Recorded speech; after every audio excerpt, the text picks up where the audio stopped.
Shugalon Virgo, I'm Medicine, and I just like to say thank you so much for joining us. So this is medicine, a metascope, um, which basically means, in this context anyway, that it is an integration of different forms of geomancy, or divination. Um, it is whatever's there. It's geomancy. I use bones. It's tarot, oracle. It's astrological. It's numerological. It's an intuitive um, divination, meaning that whatever comes to fueling our mind during this, that is what I will be sure to convey to you. So, my heart stays open during this process. I stay in communication with spirit. We are here to really look at what's going on during the first trimester of Libra. The first trimester of Libra. And just to explain it shortly, there are three different sections of the Libra season. It has like three quarters, let's say, within a month, right? A month is about 30 days. You might give or take 10 days within each quarter of the our section or trimester. I like to call them trimesters because it gives that three versus, a quarter, which is more four. Um, but there are three different um, quarters, trimesters, um, um, in any zodiac season. Right now, we're looking at the three Libra trimesters, or deacons. They call them deacons in astrology. So we're looking at the first deacon, or the first trimester of the season. And really, a big part of the intention behind this is, how can we be in alignment with the medicine year, with the will of the year? A lot of our ancestors looked for this kind of movement. They wanted to be in alignment with nature, be in alignment with the seasons. So the wheel here, it has a lot to do with helping us, you know, we're looking to spirit to teach us how to be in alignment with the seasons. And um, so right now we're looking at the first deacon, or the first trimester of Libra. How can we be in alignment with the season? So what is the season in itself about? Libra begins the vernal equinox, also known as the autumn equinox. And the autumn equinox is also known as fall, right? So that's the time when the trees, symbolically, metaphorically speaking, this is the time when life falls away, right? The leaves and the seeds and the fruits on the tree fall to the ground, and they become transmuted and used as nourishment, you know, or the seeds fall to the ground and they remain there and eventually undergo an incubation period in the winter season, so that they can sprout up and be ready to go come spring. So, the West, Libra is in the West, and the West is symbolic to autumn time, and it is symbolic to the fall, um, and it's symbolic to water. Autumn is also, this time is also very symbolic to sunset. and Libra happens to be in the twilight hours of sunset. Okay, so what we're really looking at here is that sort of that movement. We're seeing the sun. The sun is not set yet, right? But the sun is moving to be set. The twilight hours are that time when daytime and nighttime meet. Day and night meet together during the twilight hours, during the twilight. And Libra represents the evening twilight. I say that in opposition to Aries, who represents the morning twilight hours, where night and morning meet because the sun is coming, the sun is approaching. So daytime is coming into night. In Libra, nighttime is coming into day. You understand? So it's an opposite approach. So what we're really looking at here is how to be in alignment with that. You know, in this same space, we're looking at, okay, just as Libra walks into the night, walks us into the night, you know, it gives us permission to really consider and think about different, you know, what we consciously believe, you know, what the mind tells us to believe, what our traditions are. Libra gives us permission to sort of rethink that or to think about new ones, because there is a sort of conflict, if you will, that is created between the night and the light, because the day has one tradition, the night has another tradition. And this is kind of what we look at when we look at the shaman of birth, and you see you have the feminine and the masculine forces here. Doesn't have to be in the shape of a female versus a male. We're not necessarily talking about a man versus a woman in the literal sense. We're talking about the idea behind it. Hence why it's an air. We're talking about air energy. So we're talking about the idea behind it and how to communicate with the energy itself. So masculine energy is aggressive, external, you know, is mental and spiritual. Feminine energy is passive and internal and is physical and emotional. And yet in the same sense, because when I talk about spiritual, what I'm talking about is energy.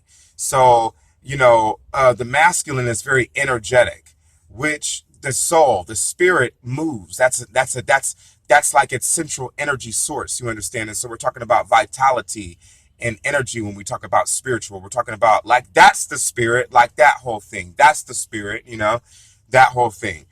And in a different sense, the feminine here, she is spiritual in the sense of being an invisible force. Think moon. Think about the moon versus the sun. And then you pretty much have it, because the sun is going to be your mental, intellectual, yet, you know, spirit, vitality, energy force, your solar force, fire as an energy, as a spirit, as an enthusiasm, as a passion, that inner desire when we talk about spirit. And then the moon is more of your psychic, more of your invisible, more of your emotional. The moon represents the night. Sun represents day, right? So we're learning how to be in partnership with both of those. We're learning how to be in partnership, and we're understanding how those partnerships create a product of love. Okay? This is why we call it the shaman of birth. One thing that I would like to bring into awareness is that before you have a physical birth, before you conceive physically, you conceive spiritually. So before there's ever a physical, I'm conceiving physically, there's the idea that I want to conceive. I feel to conceive. I envision conceiving something. If that's a child, if that's a creation, if that's an idea. So before you conceive, on an invisible level, because there are times when we do things and consciously we may not know that we are prego, right?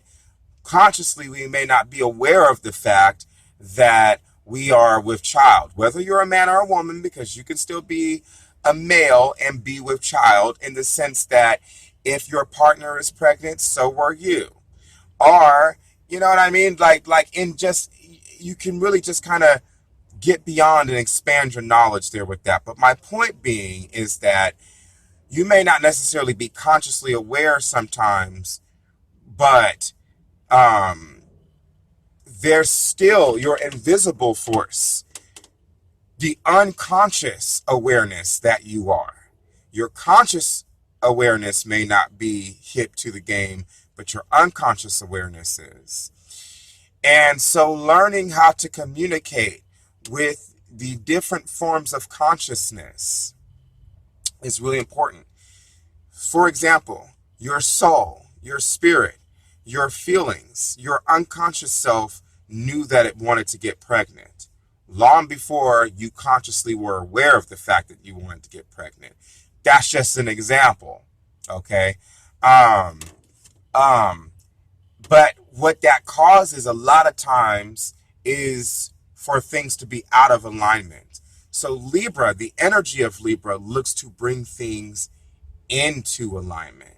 You understand? So Libra seeks to communicate between the conscious and unconscious forces, to be in partnership with them, to be in marriage with them, to be in a sacred bond, to be in business with the conscious and the unconscious forces. And even if you are looking at this and you are resonating with this on a more external level with a physical partner, understanding that your unconscious self oftentimes is reflected through who you partner with, because we're all reflections of one another. We just don't have much awareness about that. Your unconscious self tends to be reflected through who you partner with and who you are in communication and partnership with. So really having that deeper understanding that you always and forever create your reality. But Libra gives us permission to learn how to communicate with the other side of self, so that the two of them together can create a product of love and can show up together, doing things in alignment with one another. Have you ever had those times where you wanted to do one thing, but something else always ended up happening? Maybe something else always ended up happening because your unconscious side has one agenda while your conscious side has another agenda. Well, what happens when the two create partnership with one another? This is what we look at when we come into the West, and this is what we look at when we come into autumn. We're looking at that partnership. So, so we really want to birth a union, a product of love, that happens from the union between the two. This is all a matter of thought and idea, because we're talking about an air sign right now. And it's also a matter of feeling and emotion, because we're talking about an air sign that is naturally placed in the West, in the time of fall, in the time where of twilight, where evening, we're talking about the noon and the evening time, where we go to retire. We're talking about that time when we retire. We retire from the job that we had. It's time to retire. We're talking about that time. The West is a time of retiring. I retire now. I go home. I am retiring from this job, such and so forth. I've reaped the rewards, and it's time for me to retire. The West talks about that. Your placement for the shaman of birth happens to be here in the East, Virgo. and happens to be in your second house. Okay, so what we're looking at with that is we're looking at financial gain. And it may be that by creating this partnership of yours, you know, creating this sacred marriage, this sacred bond, this sacred marriage, um, and working together with these two sides, the unconscious force, the conscious force, um, within yourself, your personal unconscious and your personal conscious, you that's like your best way of being able to generate and create physical stability and comfort, pleasure, security in your life and financial assets is by you learning to work together with the pair. One suggestion I like to bring up, and I brought up before with Leo, is you might want to find out, if you don't know, what your moon sign is. You know your sun sign may be Virgo, but your moon sign, what's your moon sign? Because your moon sign represents the feminine aspect, represents that invisible aspect. The two of them working together in alignment, if you are cognizant of of being in communication with those two, what kind of financial stability would that bring for you? Would that provide for you? The same thing if your rising sign happens to be Virgo and your seventh house, your descendant happens to be Pisces. The two of them working together, what does that bring for you? Whatever your first house is and your seventh house is, we're talking about partnership between the first and seventh house. We're talking about partnership between the sun and the moon. The sun and the moon always have a partnership here in the west and the east, because the east is morning. This is where the sun is coming up and the moon goes to retire. The west is evening. This is where the moon is showing up and the sun goes to retire. So there's always a partnership that happens right in the beginning of the west and the east. So we're talking about this time when the moon is showing up, where and the moon's energies represent emotions, represent spiritual, represent the psychic awareness, your intuition. So, the energy has a very intuitive side, and Libra learns how to communicate with the other side. So this is really all about learning how to communicate with the invisible forces, learning how to communicate with the invisible forces within yourself, and how to be in partnership with them. And it may be for you that as you begin to create that partnership, you will be able to really, really come up financially and physically for yourself. You understand? And so that's what we're trying to create here right now. All right.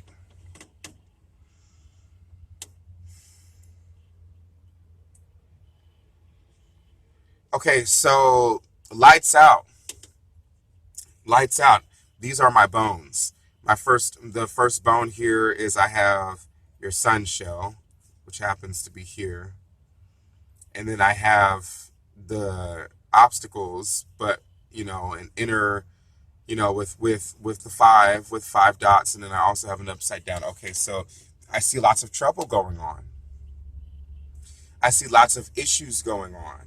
I see lots of conflict going on. Um,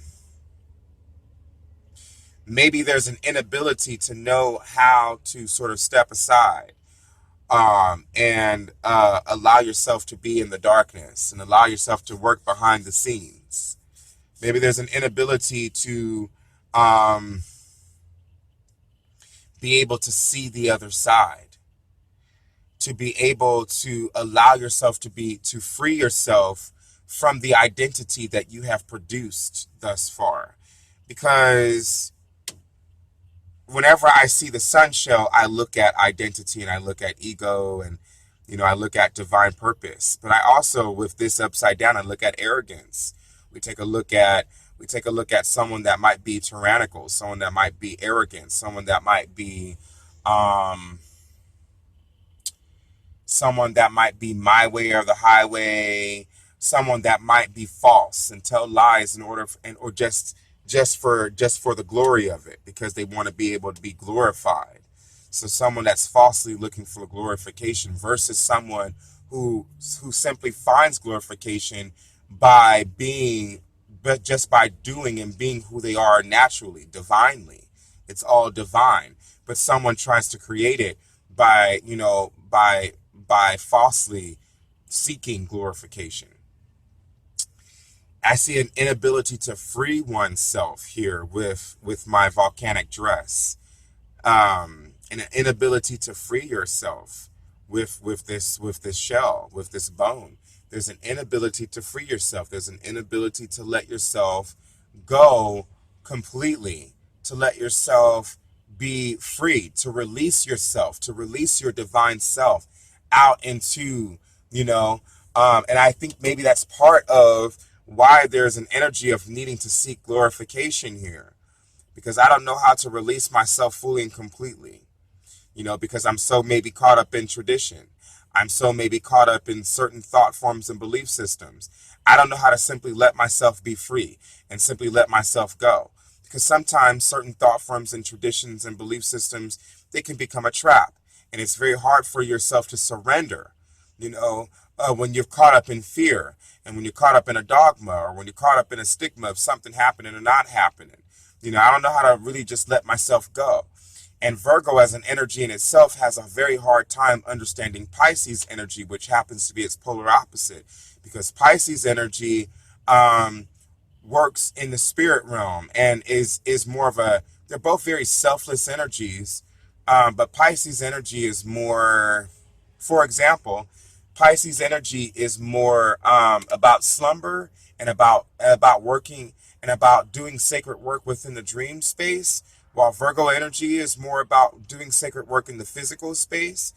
And, earth signs can be very cut off from the spirit realm when they get very caught up in the physical, just as water signs can be very cut off from the physical world when they get very caught up in the spiritual.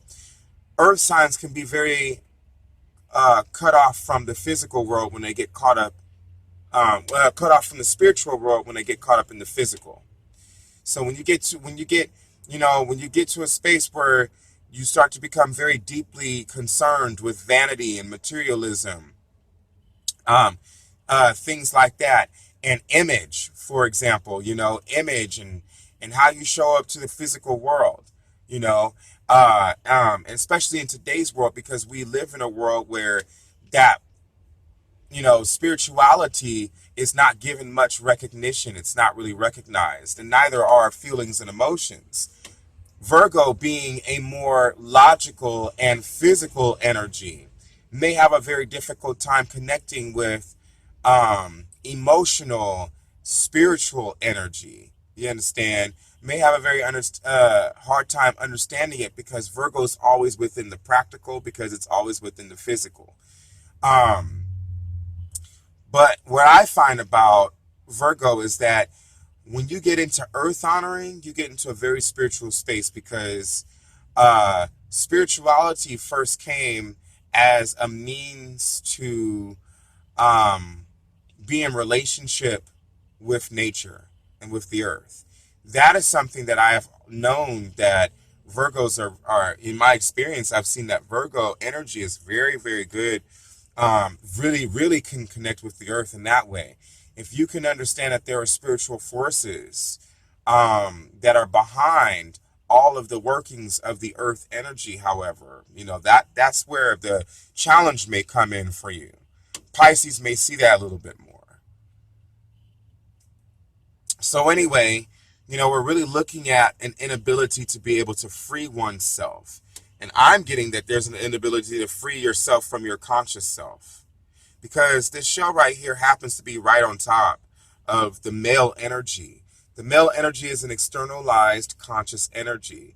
And it may be trapping, it may be stagnation here with the male energy. because male energy oftentimes has a very hard time being able to connect to the feminine energy, and to understand the feminine energy, and has very strong thought forms and belief systems as to why not to connect to the feminine energy. So, like as an example, I'm just going to use this as an example. It can be very hard for men and masculine type people to really connect to emotions and feelings, for example, because, oh, they make you a victim. Oh, they do this. Oh, it's about being in the past. Oh, it's blah, blah, blah, blah, blah.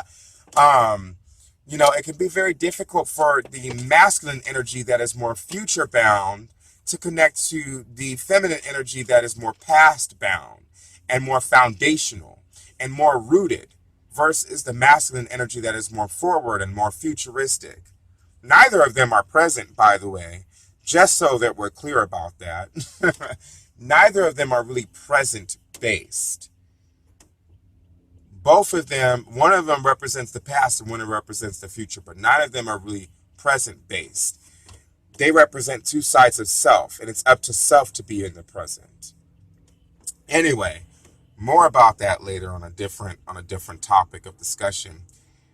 There are certain loopholes that you can take, if you will, that will help you be able to get through.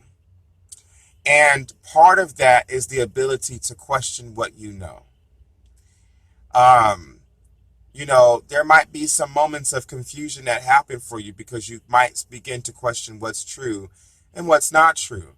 And as you begin to question what is true and what is not true, there might be some openings there for you to surrender to being able to be with that energy that is emotional, that is water like, that is past based. Um, I want to say this is the East, so we're having this transition into. It's just so funny that it's here because this is the East, and we're having this transition that's going into Aries and into the daytime, which also really speaks to the fact that um, uh, it might be your identity, it might be your ego that might be stopping you from being able to come into your to communicate with the other side, your invisible force. And this bone happens to be in the third decan of Aries. And to me speaks a lot about victory and triumph in marriage. Maybe you're having difficulty understanding how you can conquer, how you can marry the two. Um, Maybe there's a marriage going on in your life even right now here today, that this physical marriage might be financially um opening up a lot of doors financially, physically, uh especially because the shaman of birth happens to be in your second house. So you might be, what you're trying to birth might be some sense of physical security going on. There may be some loopholes for some of you in understanding how to sort of create that alliance between the masculine and the feminine, going back to that partnership, how to create that sacred bond, that sacred marriage, and how together the two of you can conquer, right? And create that prosperity and that abundance and that wealth that you might be looking for. So there's some difficulty there. And yet at the same time, there's a couple of different loopholes. And it really all has to do with being able to see past your own personal obstacles and blockages. And you might be looking at this right now and being like, but it's the other person, it's the other person, it's the other person. But what I really want you to go back to is that the feminine aspect of self represents the unconscious side, and the unconscious force is that which is reflected by the partnership. Your partner tends to reflect your unconscious force, that which you're not consciously aware of. So I really want you to be open to the idea that the blockage might be inside of yourself. You might be pointing the blame at your partner, but your partner is actually simply representing an aspect of you. So I really want you to be cognizant of that and be open to that idea and be open to the inner warfare and the inner conflict. Our partners have a way of making us face that which we don't want to face, that which we have consciously told ourselves we should not have to face or don't want to face. We keep ourselves away from facing. Our partnerships tend to make us face those things. But when you go and when you do your inward journey, I believe it's the Hindus somewhere in the East Indian areas, they call that the Dharma. Where you're learning the lessons by meditative practice versus having to learn them in life. So when you come from a dharmic point of view, when you learn the lessons by going within and by understanding the partnership that is sacred between you and that invisible force, you might learn those lessons in yourself. That way, what is reflected outside of yourself might look like something different. So there's a couple of different, you got to be open to change because we've got the 5 dots going on this stone. So you've got to be open to change. You've got to be open to unpredictable changes. Spontaneity happens here. You got to give yourself permission to simply surrender, to be spontaneous, to let go, of the need for sameness and the need for being sure-footed and the need for having everything in its place. At this point, you might need to let go and relax that right now and just allow yourself to be open to unpredictable spontaneity, chaos, and change if you are really going to make this work. You may not necessarily understand it. You may not necessarily know how to cope with it, how to deal with it, how to work with it. Hey, you might even need some therapy. You might have to I need some therapy after all this. I understand this is so confusing to me, but it's going to be really helpful to you in the end. This begins the journey for you. You understand? This is beginning, Virgo, this is the beginning of your year. This is part of the beginning of your year right now. Because even though we're in autumn, for you, autumn begins your year. The end of summer begins your year because Virgo, the season of Virgo happens to be just at the end of summer, be just before autumn. So we're right here at the beginning. We're still at the beginning of your year, right? So this is beginning your year for you.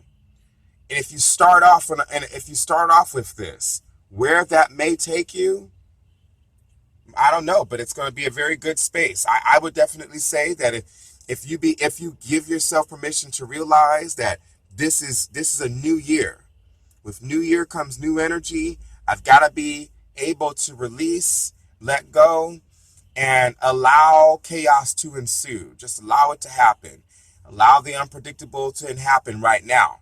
For these 10 days, I can't tell you about the next 10 days, but for this first trimester, what you might want to try is relaxing and letting go, just letting the energies happen as they do.